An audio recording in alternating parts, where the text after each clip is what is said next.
Using data from 2,000 CAT scans of his mummy and other research material, a BBC show in 2014 came up with an updated view of an enduring mystery.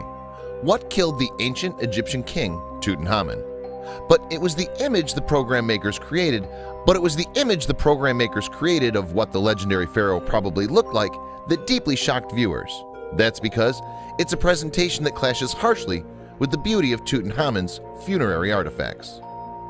King Tutankhamun ruled some 34 centuries ago, from about 1332 BC to 1323 BC, during the period of ancient Egyptian history the academics call the New Kingdom. He came to the throne aged about 9 or 10 after the death of his father, Akhenaten. Tutankhamun's mother was most likely Akhenaten's sister or cousin. At that time, members of the Egyptian royal family normally married siblings or close relatives. Eminent French Egyptologist Marc Gabold believes that Tutankhamun's mother was Nefertiti, Akhenaten's cousin. In any case, the truth about exactly who Tutankhamun's mother was remains unsolved after 3,400 years. But we do know that Tutankhamun carried on the pharaonic tradition of sibling unions by marrying his own half-sister, Akhsenemum. The couple had 2 stillborn daughters whose mummified fetuses were probably buried with their father. Still, Tutankhamun was just a child when he ascended to the throne. We can only assume that there must have been influential figures who actually ran the affairs of state. It seems that one General Horemheb took the position of Lord of the Land, while Grand Vizier I was a powerful man who was to succeed Tutankhamun. During his reign, Tutankhamun rolled back some of the religious reforms that his father had instigated.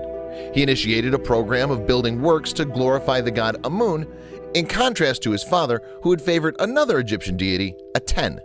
He also gave up his original name, Tutanhaten, becoming Tutankhamun, meaning living image of Amun. Tutankhamun's reign was cut short by his death about 1323 BC, when the young pharaoh was aged only about 18. He was then buried in an extravagantly decorated and furnished tomb in the Valley of the Kings. And it's the discovery of that tomb in the 20th century that's made Tutankhamun possibly the best known of all Egyptian pharaohs, despite his relatively short reign. It was the British Egyptologist and archaeologist Howard Carter who discovered Tutankhamun's tomb in 1922, a tomb known to academics as the distinctly unglamorous KV62. Carter had been working in Egypt excavating ancient sites since 1891 when he was only 17. His discovery of Tutankhamun's tomb with its extravagantly lavish burial goods made him a household name. What was particularly outstanding about Tutankhamun's tomb was not that it was unusually lavish. In fact, by the standards of Egyptian royalty, it was relatively modest. But it had largely escaped the attention of looters over the centuries, so it was uniquely intact. And it was a last-gasp discovery for Carter since his sponsor, Lord Carnarvon, had become disillusioned with a lack of significant finds and had told Carter that this would be his last season of funding for excavation. But on November 22, 1922, with Lord Carnarvon in attendance and using a chisel that had been a 17th birthday present from his grandmother, Carter made the first break in the door of the tomb. Once inside the tomb, the sheer opulence of Tutankhamun's last resting place soon became apparent to Carter, Carnarvon, and others. It was filled with extraordinary artifacts that were lying around in heaps. Presumably, they'd been disturbed by the 2 grave robberies that had happened probably not long after interment. Carter himself wrote about the experience of discovery. At first, I could see nothing, the hot air escaping from the chamber causing the candle flame to flicker.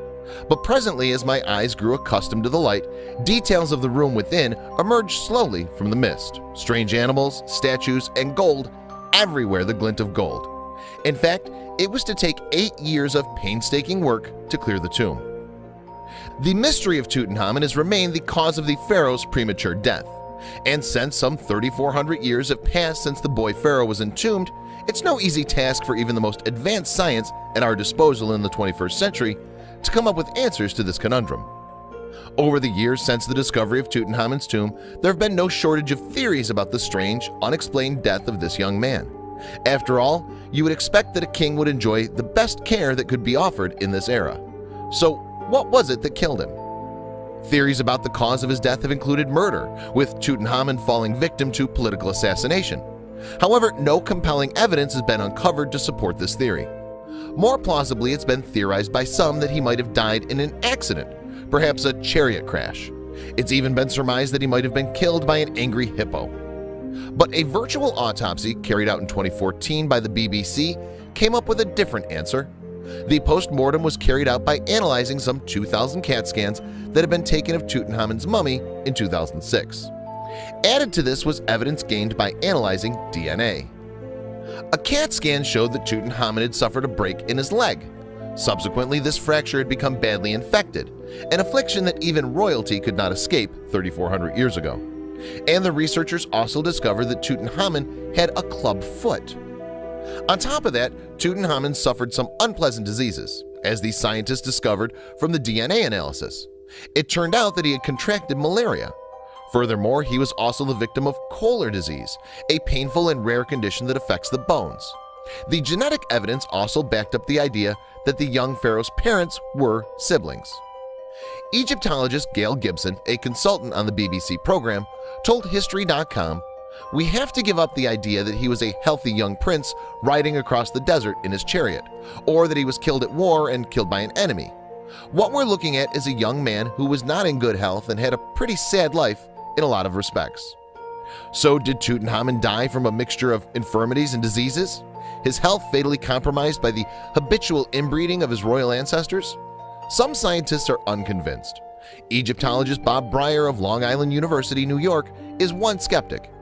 It's a very difficult thing to get DNA out of ancient bodies. Most of us in the field are a little hesitant to say this is right, Breyer told History.com.